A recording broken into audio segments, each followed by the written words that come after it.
recorded live from the secret underground lair of Crimson Cowl Comics and Collectibles. This is the Crimson Cowl Comic Club Podcast.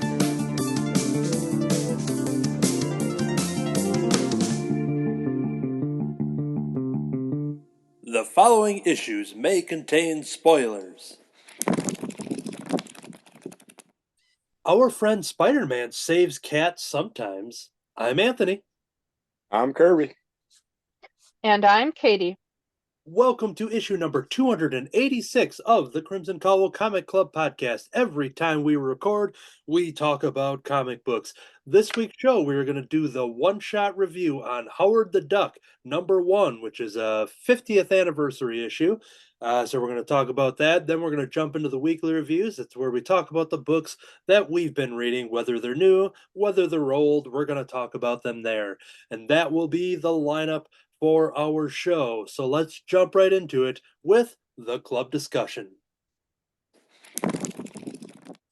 All right, we have Howard the Duck, number 1. Celebrate his 50th anniversary in this all-new one-shot. Meet Howard. He's a hard-boiled PI with problems by the duckload. But a cosmic all-seeing friend, known as the Peeper, is giving him a chance to see what his life could be. The joys he could have, all the ways his life could suck way less than it does now. In other words, why if? And I assume this is how you pronounce that. It's just wah. Is that how you read it? Okay. That's all I can think of. All right, because we're gonna say it throughout the episode, so I just want to get that settled. I've never said it out loud until right now. All right, here we go. So in other words, why if? This issue has a lot of creators because it's several short stories by Chip Zdarsky, Joe Quinones, Jordan Gibson, Stacey Lee, VC Travis Lanham, Daniel Kibblesmith, Annie Wu, Ian Herring, Jason Liu, Derek Charm, D. Kniff, Merritt K., Will Robson, and Pete Pantases. I believe that is how you say that name. So here we go. This is Howard the Duck, a number 1 anniversary issue. We often talk about Howard the Duck on the show, whether we're even talking about the character or his book. His name usually pops up in some sort of discussion. And I know that at least Kerby and I probably got pretty excited seeing that there was a new number 1. It's an anniversary one shot. Hopefully sales for this can inspire them to do another run, because it has been a couple years since we got our last kind of couple mini series with the character. But what we're going to do here is kind of talk about this issue and kind of likes and dislikes and things like that. Let's kick it off with Kerby. What are your thoughts on Howard the Duck number 1? I love the way they made this a what if storyline and gave us all the individual little stories in here. I don't know who the girl is. I was kind of curious.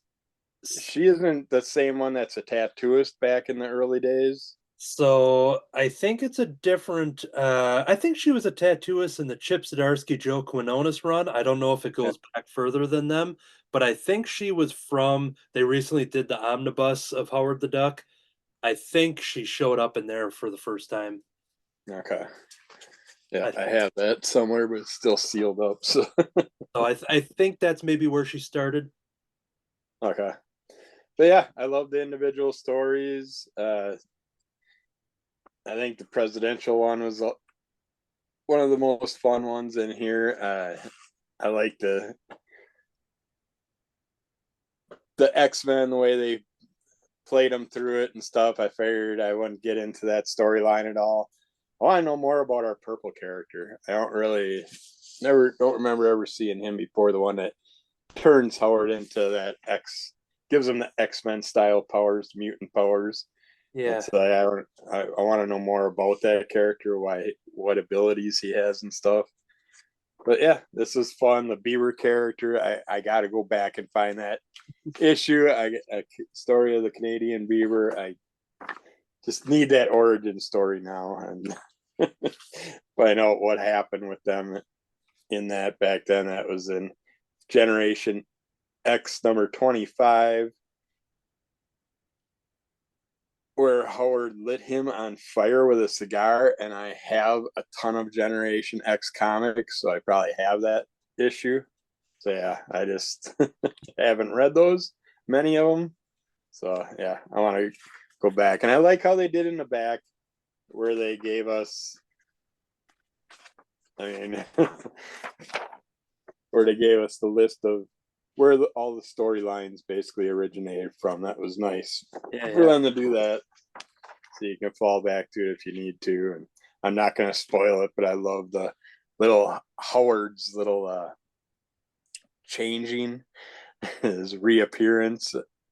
You could say kind of a Total Recall thing with a mask type layout, or opens up, a different Howard pops out. So, Oh yeah, that part. I'd love to see him as Star-Lord.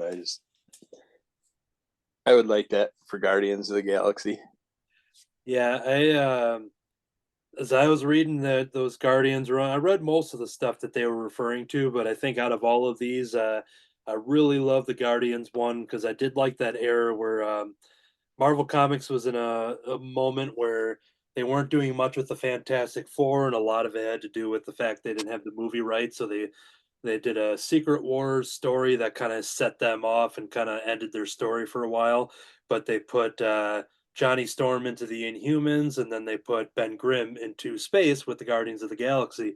And it was kind of cool because that was the original mission of Ben Grimm going to space, and then the accident happened. So this particular "What If" is Howard as Star-Lord, but it's on the team where you have Flash Thompson from the Spider-Man stories as Venom when he did his, I think Agent Venom, I think was the character storyline, and then Ben Grimm there. So I really like that one just because it was cool to see that unique team where they kind of switched up the Guardians a little bit. They make some reference to when Kitty Pryde was Star-Lord, because during this moment is when Peter Quill basically took over his dad's like empire, whatever, and he's like a whatever he's doing, he basically left the Guardians, and that's where kind of Kitty Pryde came in. But so it was very fun to revisit that era because that was written by Chip Zdarsky. They make a mention about Star Lord's abs in here.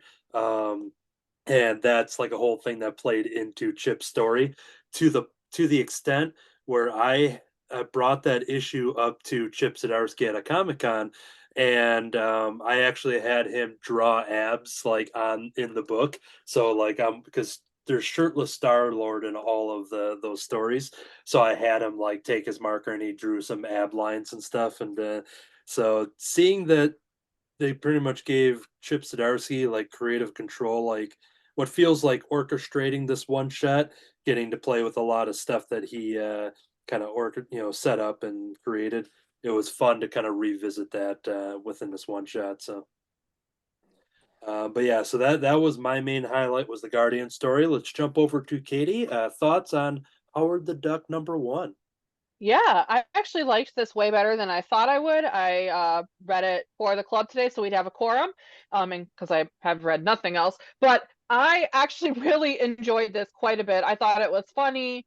Um, kind of all I know about Howard the Duck is from what you guys have told me, and he always seems a little bit dirty, like kind of like a Rick and Morty character almost. So I was pleasantly surprised that this wasn't just like boob jokes for the entire comic. Yeah. And I really liked the president's story the best. I thought it was funny. It has all the tropes of like an alien invasion, and I like the idea that aliens are actually just in fact a bunch of mid-level marketing managers. That was really funny to me. I thought that was pretty goofy and creative. And obviously not obviously, I figured the VP, kind of was gonna have some surprise powers, and then at the end he takes care of everything and activates his superpowers, and Howard's like, yeah, no, I quit. I thought that was really funny because I would also resign being president if aliens decided to invade. Incidentally, his VP is looking very Clark Kent like. I'm like, huh, that looks familiar to me. Yeah. That was my first thought. So I liked that. And then I mean, I liked all the stories, but I think I liked the Guardians a little bit better than the X-Men. that was just goofy. Like the fact that there's a giant evil talking French Canadian beaver is completely bizarre, but it definitely works. And you know what? We got a talking tree and a talking raccoon, so sure, why not? I thought that was pretty funny. I would check out some of the Guardians run from that era. Star-Lord Howard the Duck could actually work. I feel like a Howard the Duck and Rocket would be like such a great comedy duo that they'd just play off each other. I also thought it was interesting that Le Bivet was talking about how like he was getting disillusioned with Canada because colonization of like the Canadian Native Americans, the First Nations people, is bad, but then he's going and colonizing literal planets to keep them from being colonized. And I'm like, my brother, that you are doing exactly that. I actually really liked this. This was worth my $5, and I'm glad we picked it out. And happy anniversary, Howard! Congratulations on 50 years. Yeah, it was good to hear because I was curious if you had read any Howard stories. And No.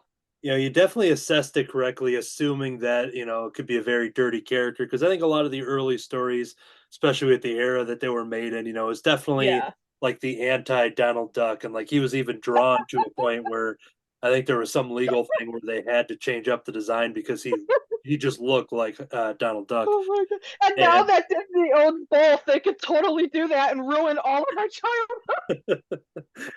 And so there's definitely, because he's very much known for, cigar smoking and stuff like that. And, he's definitely a pretty, rugged character. You see some of that stuff in the live action movie and everything too. But in some of the more recent runs, making him a detective and like, really kind of grounding him and making him less, evolving him a little more rather than just being, the same character for the last 50 years. So I felt, I was really curious to see what your reaction would be, and it's good to see that they put together some fun stories here. Yeah, absolutely. Then we got a comment on our Peeper character. We oh my goodness, basically our version who he's a cousin of Uatu the Watcher. The space baby, if you will. But I had a good laugh with this because our friend Troy Dungara has Looky Loo over in the Kid Slapshot universe. Oh, sure. So I'm always down for any kind of playing around with the Watcher characters and parody and satire and all that stuff. So I got a good kick out of seeing the cousin of Uatu the Watcher here. And this, like Kerby said too, I really enjoyed that it was a what if style because I wasn't expecting that. Maybe when I read the synopsis 2 months ago, maybe just laughed at that, that setup, but didn't really get that as that was going to be the structure of the story. So I thought that worked extremely well and very well to this character, and a good way to do that all in a one-shot story. I hope, like in the means of it's Jeff and the other Marvel's comics and stuff that we've been dealing with, all the critters and stuff. I hope we get a Tippy Toe comic, and then we get to see Tippy Toe taking on the Dark Squirrel, and then all the other specialty squirrel characters that we've seen over the years. That's right. The storyline. Wait, there really is a Dark Squirrel? I thought that was just for this book. I believe there is a story where that character's been in there before. Because I remember something with the Iron Man helmets.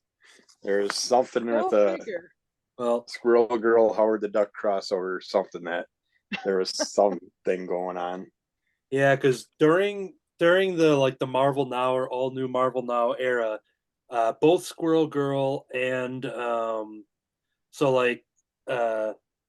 Ryan North and Erica Henderson with their Squirrel Girl series, and then you had Joe Quinones and Chip Zdarsky with their Howard the Duck series. Those two books were like the funniest books that comics were happening, like in superhero comics, and they're all happening at the same time, and they very much like existed in that same realm while them being separate stories. And I think they did have that crossover, if I'm not mistaken, but those books were so unique to all the people creating them that it was a great time, and it's fun to see that with all the things that they were referencing by where you could read these stories. The DuckTales little checklist in the back there. Pretty much kind of shows you that they did a lot of deep cuts. So that thing with the squirrel and Iron Man helmets is probably something that was just a deep Easter egg that they had to lift out of here. And they did a lot of fun stuff in here. A lot of fan service, but also not to the point where it's over anybody's head, and it's still entertaining if you had no idea about any of this stuff. So Yeah, I'm almost wondering if they aren't trying to clean Howard up for his future Mm. endeavors, because this whole thing, you do see him drink, but you never see him Mhm. touch a cigar. Oh, And- that's a good point. and there's a thing when Joe Quesada had taken over as editor in chief, where I think Joe had lost his father to cancer, and his father is a huge smoker, and there was a thing where basically like Wolverine stopped smoking cigars, and like they pretty much just said, no more smoking in comics, or at least in Marvel comics, and that was the kind of thing that they did. But so I don't know if the Howard followed suit there, but even like you said with the you know got a little drink there. But yeah, with that last Chip Zdarsky and Joe Quinones story, or omnibus of stories, definitely was kind of a modern kind of revamping, and just kind of like, all right, this is where we're taking Howard into the future. But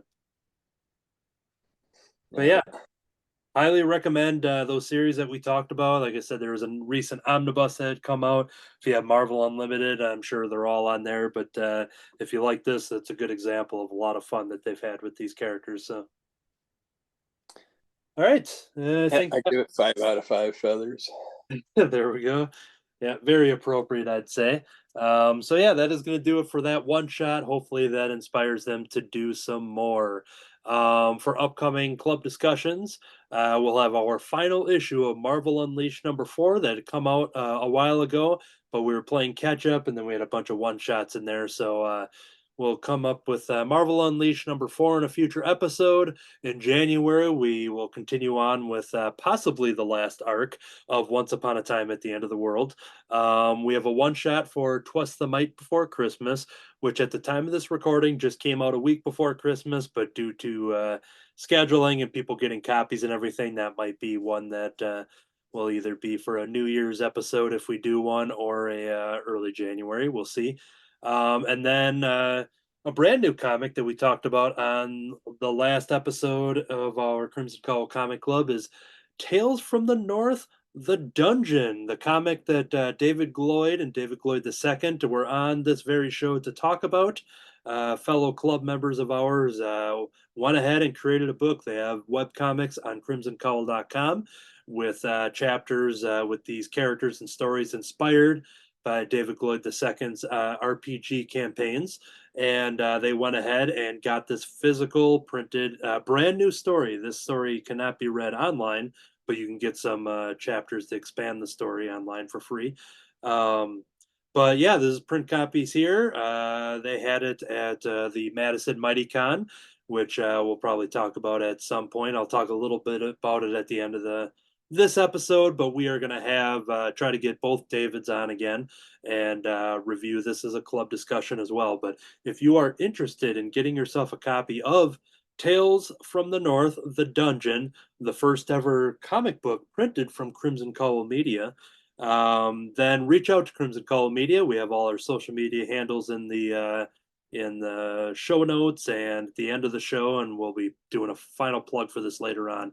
So just reach out to Crimson Cowl Media on whatever social media find us, and we'll get that message over to David. And if you're interested in picking up a copy for $9.99 plus shipping. All right, and that is going to do it then for the club discussion, but we are going to move on to the weekly reviews.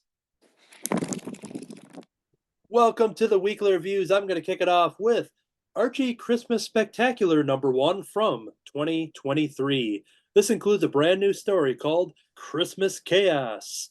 Christmas goes from nice to naughty for Archie and his friends when Jingles and Sugar Plum are replaced by their bizarro counterparts, Jangles and Sour Plum, and a cranky old version of Santa called Grumpus.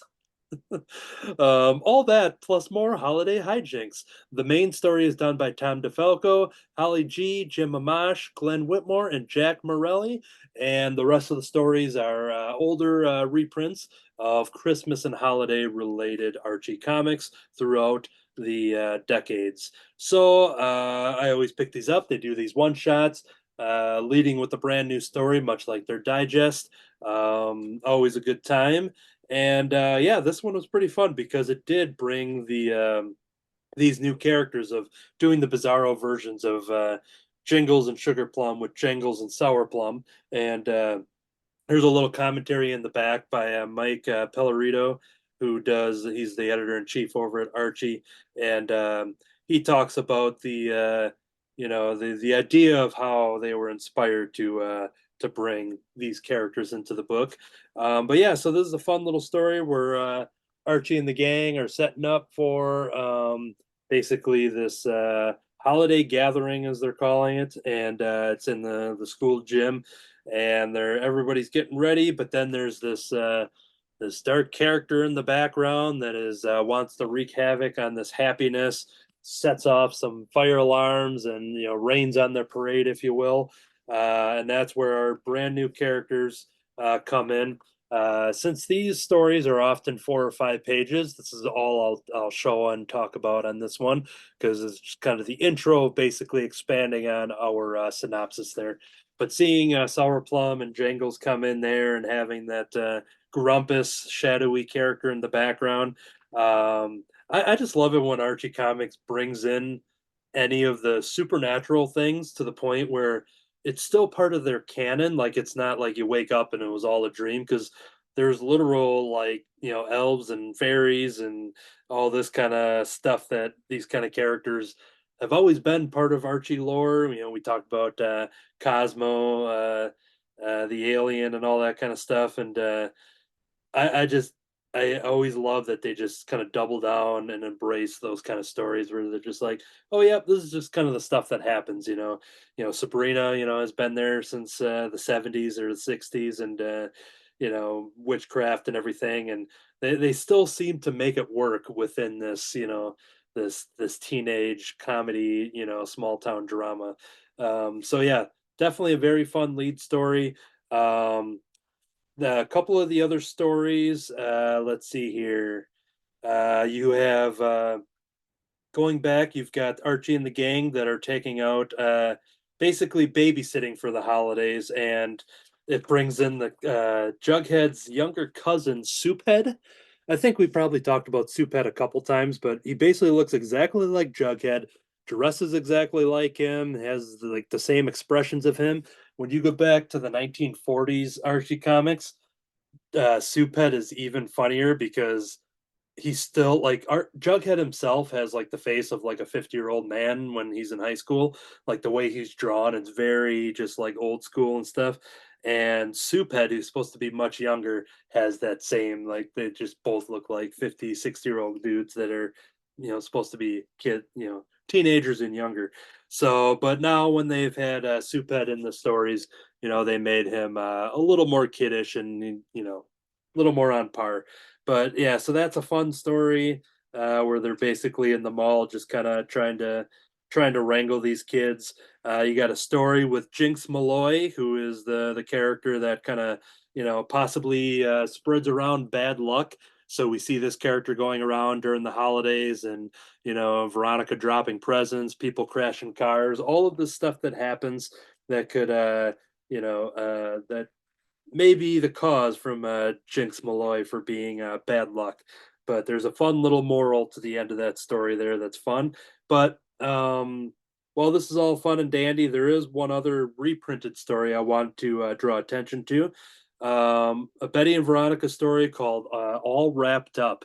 And so I'm flipping through and I'm reading this comic, and I got past the new story and I'm jumping into the old stuff, and I'm just like, oh yeah, I remember this old gem, this very old tale from, just 11 months ago, with Betty and Veronica in the mall, and all this stuff that's going on. And then as you read this story, you just happen across a character that happens to look like me because it is me. So I talked about this on one of our summer episodes, and I did not know this was going to be reprinted in this issue. So this came out last week. It was sitting on my pile going into our Christmas recording here. I'm just like, oh, let's see if I have any. Oh yeah, I forgot about this. I've got this. I can read this and talk about it. Now I'm sitting there. I laughed at the first story and I read the next story. And then all of a sudden my eye just gets drawn to the attention of the all wrapped up logo. And I'm like, well, there's something very familiar considering I own the original art for this 5-page story and that I'm in it. So here we go. This is what I assume is my first reprint appearance. So yeah, I keep looking. We get a bunch of the digest at my place of work. So I flip through the Christmas ones and just to see if mine is reprinted in a newer Christmas digest and stuff. And then here I was just sitting there opening up, and little did I know that I bought my cameo yet again. So if you didn't get the digest for your $7.99 or $8.99, this one just came out, Archie Christmas Spectacular 2023. And yeah, it has great stories, plus my appearance as an Archie character. Now I just have to hold myself back. I've researched all of the people that have made the variants, the store exclusives and stuff like that. Kind of what Rogers and Troy did for their Archie Halloween one. So I've located a bunch of variant covers that has my cameo in it, but I'm also looking at buying, these are all like $20, $25 a piece. So right now I'm trying to tell myself that I don't need them, but we'll see what happens. Anyways, that's the Archie Christmas Spectacular 2023. Kerby. All right. We're going back to Halloween. We got the Addams Family, Charlatan's Web. This is by IDW. Uh-oh, come on. We got Leah Williams, China Clugston Flores, and art by Juan Samu and Francine Delgado. This has 2 stories in it. They're fun stories, but they're stories that we hear over and over and over from the Addams Family. And that's kind of a disappointment because they could really have fun with the Addams Family. There's so much to go into with their family's back history. Let's hear about have them go on a treasure hunt for a family member's treasure of something that's goes way back in history, and they come across a bunch of ghosts and stuff like that, or something that would be just something different that they got to do. But our 2 stories, wonderfully done, more enjoyable than some other versions that they've done. But we get the Addams Family, Charlatan's Web, where we have some girls that are dressed up wearing polo shirts and khaki pants, and they're grabbing people up, trying to get them to do this new company called, of course, they have it all over the place, Better We. It's better wellness, better you, better me, better we. And they basically have this machine where they stick the people into it, and when they come out of it, they're totally brainwashed into being happy citizens, dressing up. They all dress the same, they all do the same thing. And then Wednesday and Pugsley are at school, and as they're in class, they're noticing that some of the students and teachers are starting to appear wearing those outfits, and more start popping up, and they keep trying to get other people to follow in their lead and get them to go to the thing. And it's basically the standard pretty girl, goth girl type battle that they like to do with the Addams Family. I'm not going to ruin the fun little ending at the end, but you can almost imagine what happens with everything. And then we go into the Addams Family, Notre Mason Sukasa. It's the Addams Family household. Again, old house. Burglars see it. There's got to be riches in there. So they break in and try and find the jewels, the money, where anything that's worth anything. And of course, the Addams family stuff with the cobwebs and things. They aren't seeing anything of importance. Then they start going through rooms and they find like 137 different rooms. One's a ooze room, one's a dungeon room, one's a torture room, and just everything that they're going through. And we get Cousin It makes a little appearance in this one. Pops up outside the house and then they slam the door down keep them out there. But yeah, they keep trying to find their way out of the house, and of course they're coming across everything you can imagine from the showing, including the killer plant, Venus fly, or Venus human plant. And so they keep finding all kinds of trouble, and our characters keep coming up with more fun things along the way. Lurch is off on vacation somewhere, so grandmama takes over for everything, and she's doing all the table settings and everything that Lurch would be doing, and it's just fun watching her play with these characters and try and get them like a little fun sweet treat to eat, and you end up in a candy cage with all this stuff going on. Yeah, it's all your standard Addams family hilarities, but it's just those same two stories I've seen so many times. Every time I turn on a channel, Addams Family's on. Oh man, it's the one where the one lady tries and make Wednesday a whole different person and all that stuff. It's like, yeah, I think they're really missing out. They keep falling back to the beginning with the Addams Family every time they redo it. Every time I see an Addams Family play, me and my wife like to go see them. Same storylines. They keep doing those, and there's just so much they could really get into with back family history. Go back to that graveyard you see in the first movie. We hear about all those ancestors, and there's some fun stories in there. Let's go back and check those things out. But yeah, it was fun. I always like the Addams Family for a good little laugh. Good. All right. Speaking of good little laughs, I picked up The Three Stooges versus, you guessed it, Cthulhu. That same story again. Just like Kerby is talking about the same repetitive stories in Addams Family. Man, how many times do we keep seeing the Three Stooges and Cthulhu? It's just like every time. But here it is in comic book form. Larry, Moe, and Curly, the masters of Laughcraft, meet Lovecraft, the master of cosmic horror. It's the ultimate mashup of slapstick comedy and spine-tingling terror as the Three Stooges take on the tentacle-faced elder god himself, Cthulhu. When their latest get-rich-quick scheme goes belly up, the boys find themselves in deep water surrounded by the fishy followers of old Octopus Face. Their only hope is to track down the reclusive writer of weird tales, Howard Phillips Lovecraft. This is by Adam F. Goldberg, Hans Rodenoff, Diego. Is it just Diego? Let me double check in case autocorrect took over.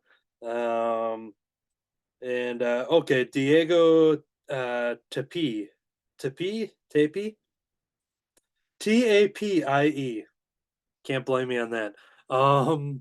Let's see here. Yep. And Rob Jones. So there we go. If I butchered any of those names, I'm going to lift you up and talk about this awesome story. So Three Stooges. My dad was always a big Three Stooges fan. My uncle was. I always watched it with them when I was a kid. And Cthulhu, I don't have as much attachment to. I like my water creatures, swamp creatures, and things like that. But Cthulhu is one that I haven't dipped my toes into the water too often. But this mashup here, this is the first time I've read Three Stooges in a comic book form. This mashup was just weird and perfect enough to be like, yeah, I'm going to give this a shot. Especially when I saw Adam Goldberg's name on it, which seems like it's a pretty good track record for anything that Adam writes. So this story captures the tone, the voices, the animated hijinks of the Three Stooges perfectly. I found myself just doing the voices the whole time when I'm reading this thing.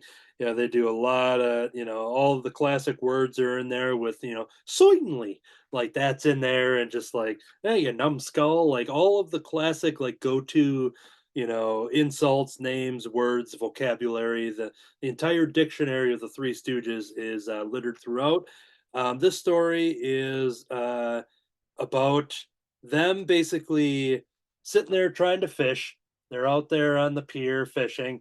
There's a fisherman that comes that docks his boat, comes running up to them, and this he's like a French fisherman, and he is kind of freaking out because he claims that he saw Cthulhu, and he's talking about like a pirate ship and all of this stuff, and this is where kind of a light bulb goes off in the heads of the Stooges as they realize, oh, we got to go find this location. Let's go find out where he had this saw this pirate ship, because there's going to be treasure. There's got to be treasure, and we can make some money off it. So we have the Stooges basically jumping in and taking over the boat as they go and try to locate this treasure. We do see them come up to the undersea kingdom of Atlantis. This is all just kind of the story setup. I'm going to break it off at a certain point here, just to kind of really show off just how wacky and fun this is. And the Three Stooges are going through, and it's kind of like an Indiana Jones situation, Raiders of the Lost Ark, of them kind of finding this object, thinking that, oh, this will be valuable. We can, turn it around, sell it to museum, make tons of money. And as they are trying to run out, they've realized they've stolen from somebody, and this will be the last thing I'll kind of show off because it's obviously in the title. But here's our rendition of Cthulhu in this story, because Cthulhu comes out of the water big and large here and ready to retrieve the item that was stolen from it. And this comic was a lot of fun. As the synopsis mentions, they have to go to H.P. Lovecraft himself to try to get the answers and try to figure out how to stop Cthulhu. There's something, let me say this, there's something that Curly leaves behind at the scene. Has a little entanglement with Cthulhu, something very important to Curly. So they realize, they escaped this danger, but they are going to have to go back in and retrieve this other item that they left behind. It's very comedic, so I don't want to give that away. I will show off that we do see a cool little moment of the local fish people here in the town. So this was so much fun. If you don't know anything about the Three Stooges and haven't watched any of their comedy, I think this is still going to be pretty fun. I mean, it's just three wacky guys out there just trying to get rich and running it. Like, I don't think you need to know anything about any of these characters. It's just a crazy combination of a story in general. But if you are a fan of either Three Stooges or Cthulhu, one or the other or both, I think you're going to find a lot of enjoyment in this. Very fun. I would buy more issues of this. I'm pretty sure it's just a one shot. It was supposed to come out in summer, so it was one of those that I just kind of forgot about, and then I was excited to see that it actually made it to print. So I'm pretty sure it's only a one shot, but I would definitely buy more because this was a ton of fun. So yeah, that is the Three Stooges versus Cthulhu, a sentence I never thought I would say. All right, jump back over to Kerby. Yeah, I was considering getting that too because I have not read any Three Stooges comics either, but I was never a fan of the regular Three Stooges. Okay. I didn't mind the animated one. That was more fun to me than the regular version. They're just always abusing each other just too much. But yeah, it's that one I considered because of Adam F. Goldberg having his hands on it. He's been doing an awesome job with comics the past year, or 2 years. All right, we got Scary Christmas, Volume 3 and Volume 4. These are one shots that they bring out every year. They're black and white horror stories with your Crypt Keeper style introduction character that likes to, or Elvira or Vampira or whatever you want to say she's trying to be like, but she likes to introduce the stories. We get 3 little stories in each issue, all black and white. Like I said, we got the intro is done by James Kahoric, Puez Calzada, Fabricio Grillet. And then our first story is Letters to Santa by GD Parsons, E.V. Cantata, and Fabricio Grillet. This story, basically a few people get the opportunity to wish for something that they would have liked to have had for Christmas.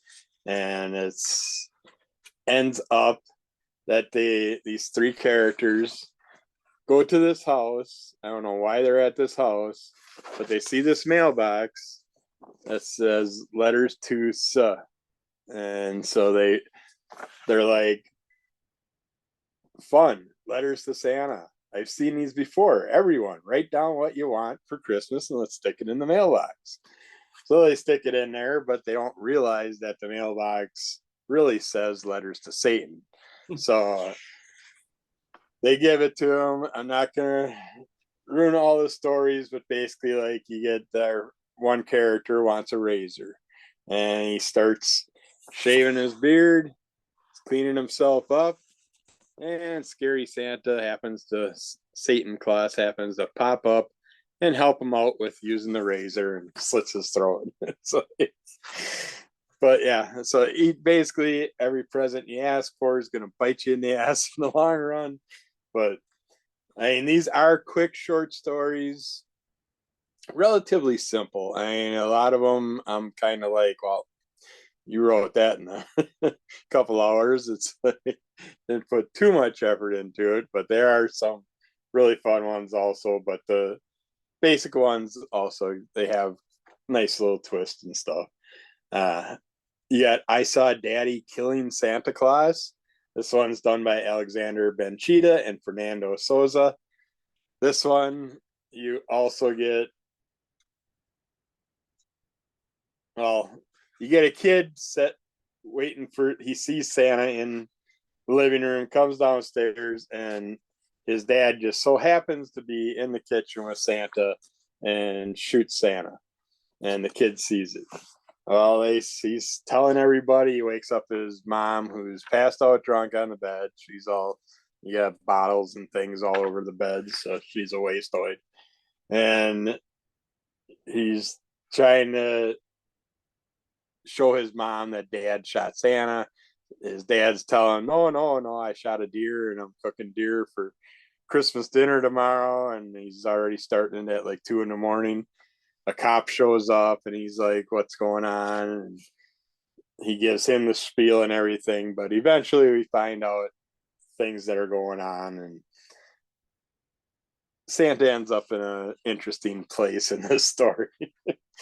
But you'll have to read it to find out. I'm not going to give all that stuff away, but yeah, it's a fun twist on it, and all these have that are Satan Claus that just so happens to appear in every episode and gives you that finale and finishes it out and stuff for you. So you always got that murderistic style twist. And then the last story is Oh Christmas Tree of the third volume. This is one by S.A. Check, Horatio Dominguez, and Fabricio Grillet. In this story, a family goes Christmas tree hunting. The father just wants to get the fanciest, best tree they can find. He's trying to find his Christmas tree farm out in the woods, and he finally picks out a tree, finds it, starts chopping it down, and these little I want a good picture of them. These little tiny elf-like characters start coming out.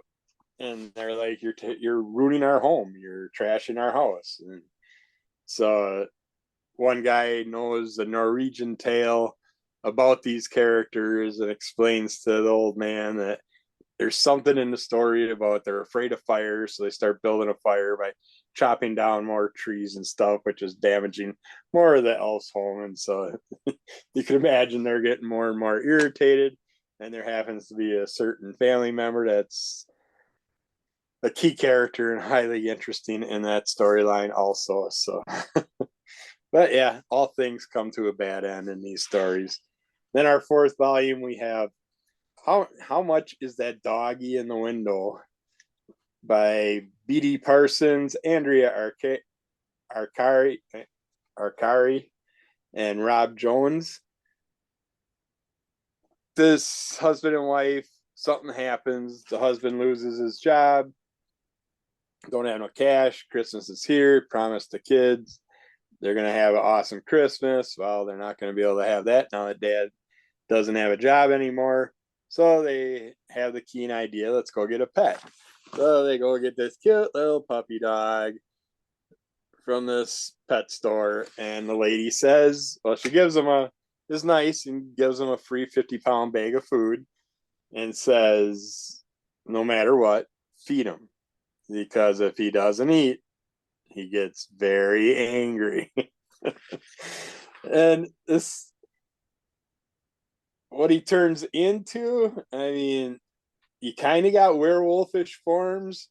You also kind of got Chewie's little Flurkin style thing going on with Cthulhu arms coming out of it and stuff, and octopus things, and it's very interesting. It's very rough drawn stuff, so you're trying to figure out the design of the actual creature, what it really is overall. I'm guessing more werewolf style, but yeah, it's a fun little twist, and you get to see what happens in the end with the family and everything, and with the dog or the creature or whatever version you get to see him in. Then we got Christmas Calling. This is by S.A. Check, E.B. Cantata, and Rob Jones. And in this story, we have Santa Claus being woken by his elves, and he's not in a good mood, but it's that time of year again, and he's got to take care of things. And the way we take care of things every year, we go to the Grand Arena and we battle it out.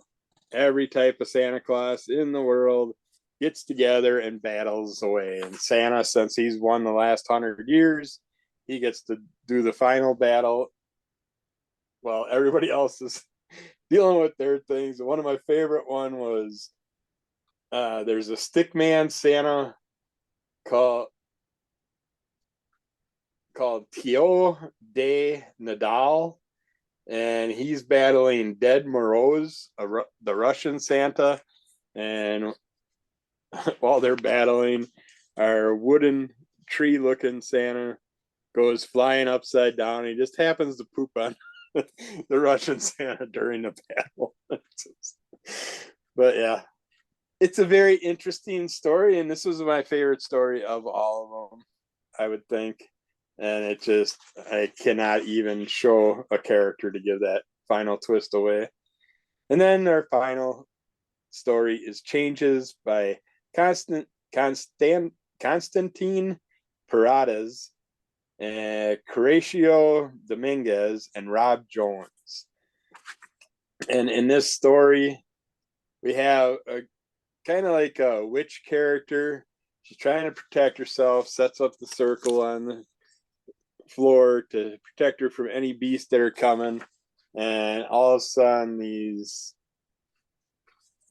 hell's minions or whatever come after her and try and get to her. She keeps battling them off. She has stacks of Bibles. She's got all types of different ritualistic things that she can use, holy water crosses, all that, and she's using them up, trying to stand them off, and they eventually break the circle a little bit, and you get to see where she's headed, where she came from, and all that stuff. Is an interesting story. But yeah, the Santa Claus one was my favorite, with the big battle. But yeah, these are always interesting. They're quick little reads, 3 fun complete stories in each one, and it's just, yeah, they aren't super detailed, but they're still fun. Cool.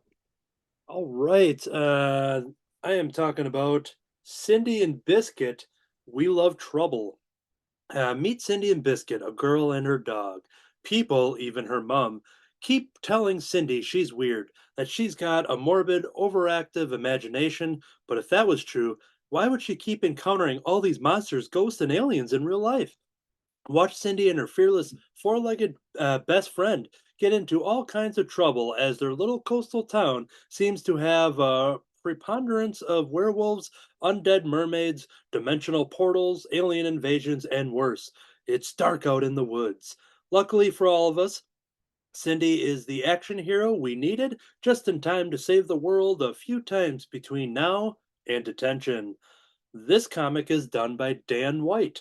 I assume Dan White does all of the work on this one as far as art and oh, we have letters by Jim Campbell. There we go. Designed by Sarah Rockwell and edited by Zach Soto. So I saw this in the preview catalog a couple months ago. I knew nothing about it. I'm not familiar with Dan White. I saw Cindy and Biscuit. I saw this cover of the girl with kind of holding this pipe and her dog and some monster arms kind of reaching out there, and I'm like, all right, what is this? Read that synopsis, sounded like a ton of fun. I love this art style here, and this art style carries on throughout this book. I'll show some examples as we go along here across the title page. They do a real awesome job of there's a lot of short stories in here, and each one sort of like they kind of stick around like the similar color themes based on from story to story. So I'll have some here that are just kind of shaded with light blues, turquoise type mixed in with the black and white art. I'll show off one of our werewolf characters that shows up in the story to get some show you off some design examples. We got a story where she jumps over to the moon and we're on a planet or something, and we're dealing with some green colors throughout there, and that seems to be the color of the theme. We jump back to blues for a different one.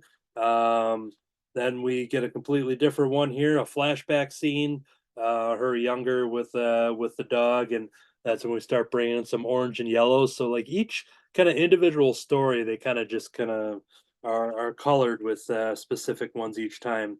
There's a pink one in here. I'll show off one of our so random monsters from the woods here.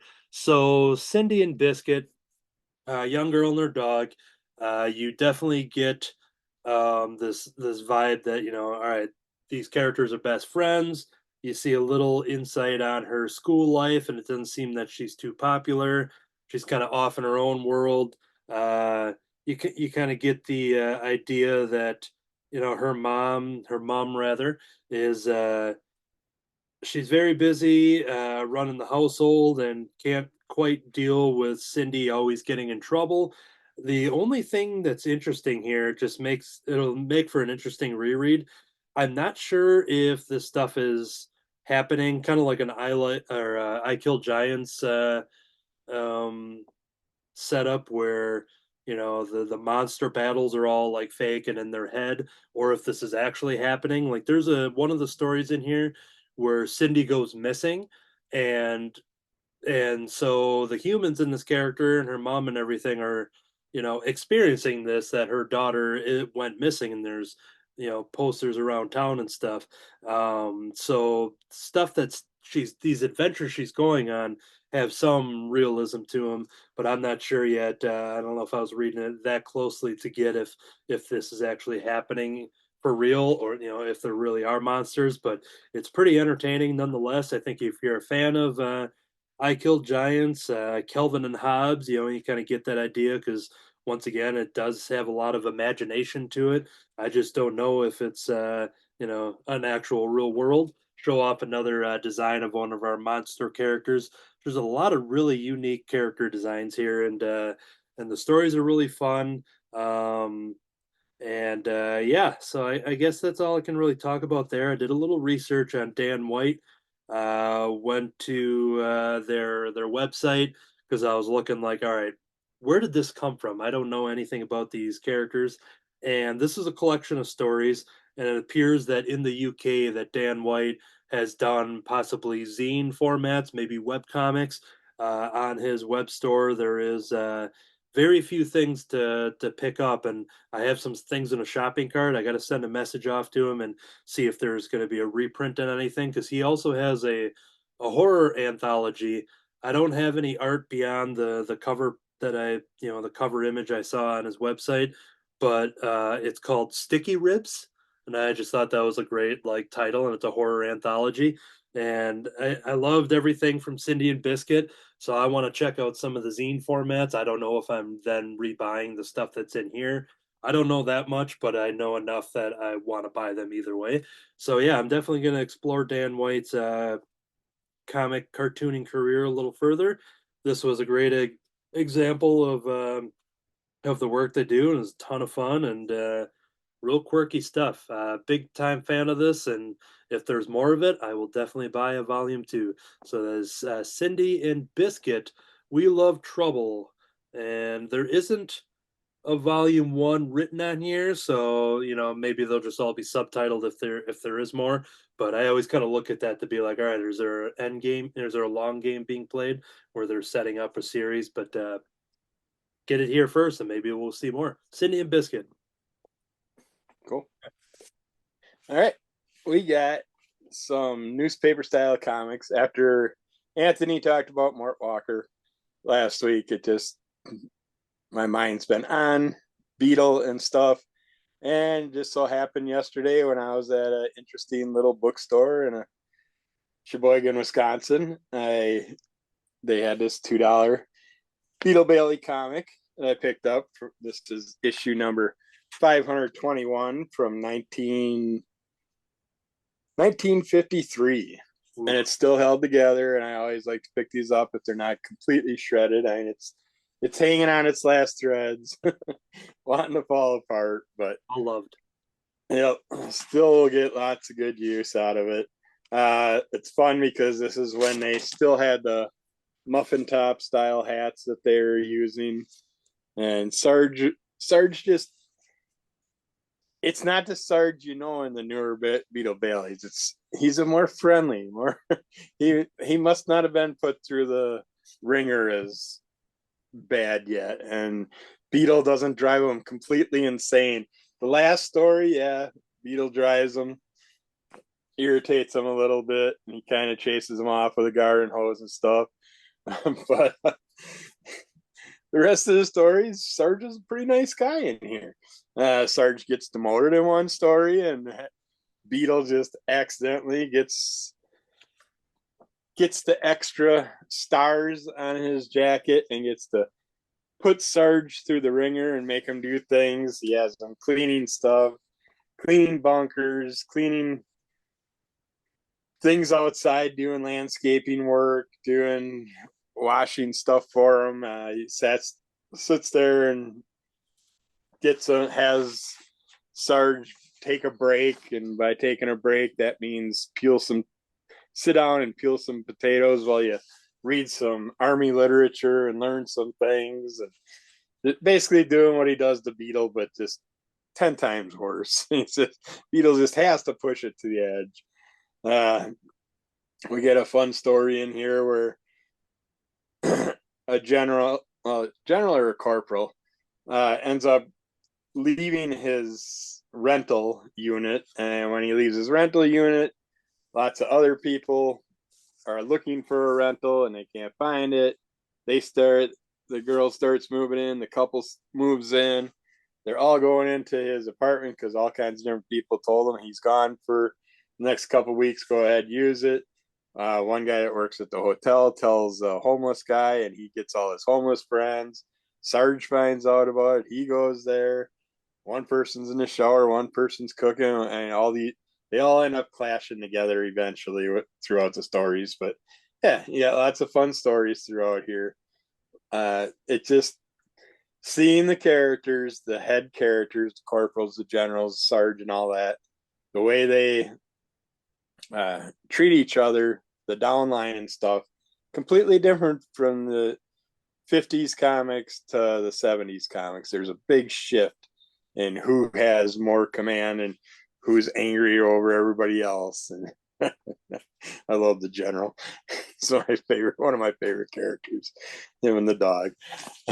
But yeah, this was a awesome little pickup yesterday. I was so happy to find it. Another one I can add to the collection. But yeah, that's always fun.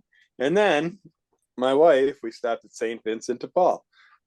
Always a great place. They're in Goodwill to go and look. You might get lucky and find some fun graphic novels or something in there. And she picked this up for 39 cents, the Peanuts cookbook. Ooh. And I'm like, okay, what's that? And she picked up some cookbooks for a friend. I'm like, oh, that's weird. And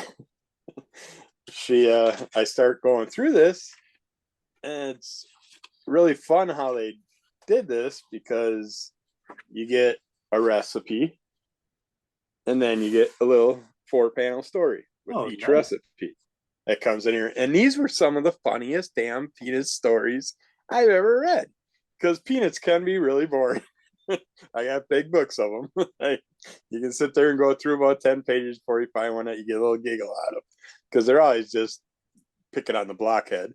So, but it's like, these are actual recipes, but it's fun how some of them are written, because this is Snoopy's steak tartare for dogs only and maybe cats.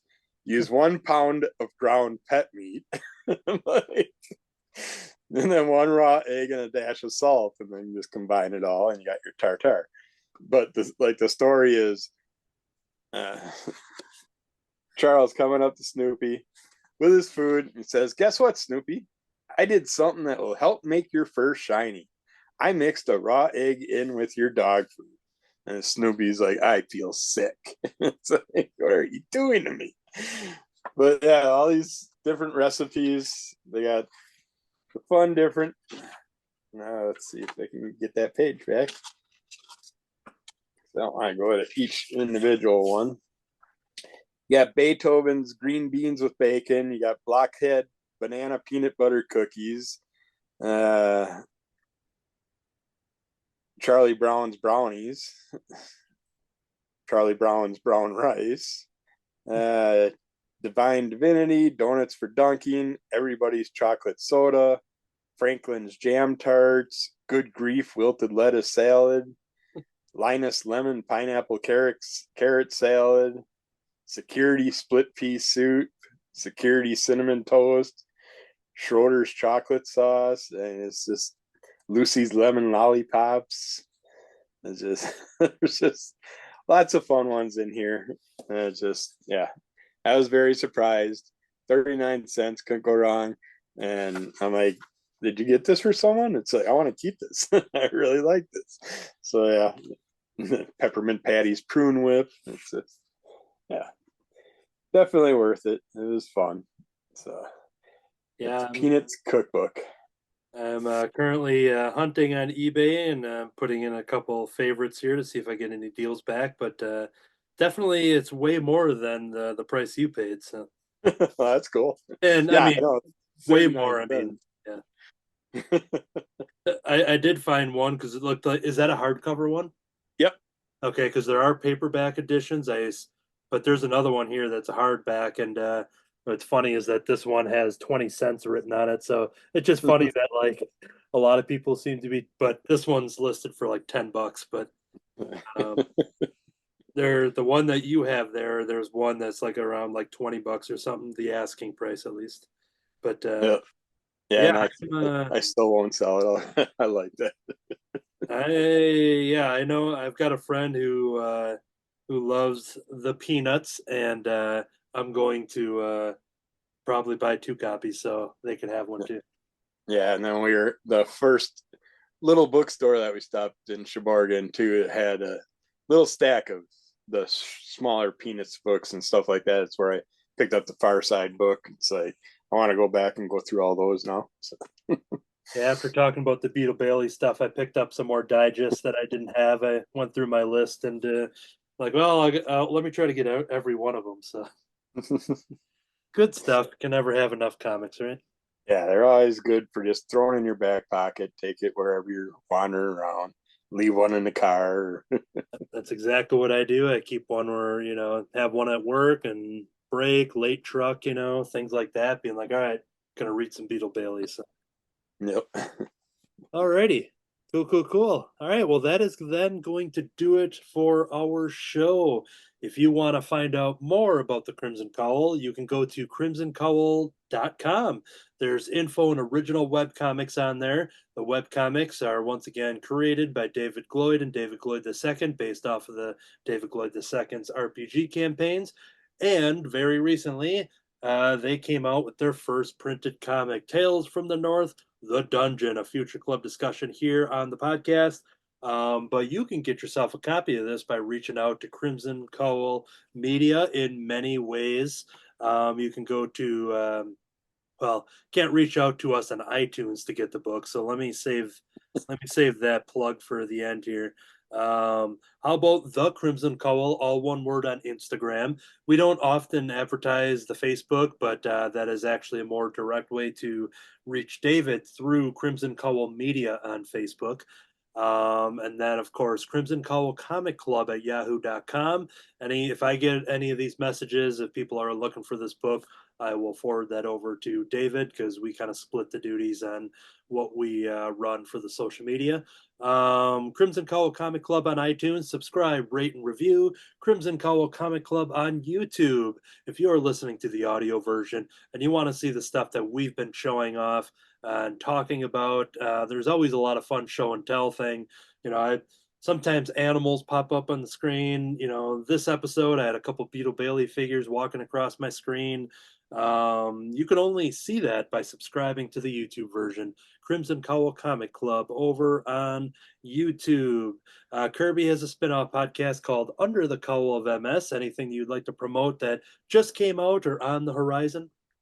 This last week was mostly comic book reviews, but I did mention on my Instagram that I just got a nice little omnibus of iZombie in the mail, and that pushed me to decide that in the new year, early January probably, I will be doing on video and audio this time. I only did it on audio last time, but I am going to jump into the Mad Maniverse Library Volume 2. And maybe in between Volume 2 and 3, maybe we'll jump on iZombie or something like that, or do a little bit of it in between each volume. We'll see what happens. Cool. And in related news, Volume 5 of the Mad Maniverse Library is officially out there. We're most likely awaiting our copies to arrive via the post. I myself have some artist accounts. Anthony Laatsch, Laatsch, over on Instagram and Facebook. I've been doing a bunch of series recently where I try to just do a bunch of related drawings and post them from Monday to Friday. And I've been sticking to that. I'm like a couple weeks ahead because I have a lot of fun stuff to share. So you can check that out. Anthony Laatsch over on Instagram and Facebook. I also host Cartoonist by Night over on YouTube, a drawing show with my friends. I got over 12 episodes out there right now. A very small hiatus just with the busy holidays and stuff like that, but we will be ready to roll back into the new year. And then Mighty Con Madison happened. That was almost a week ago at the time of this recording.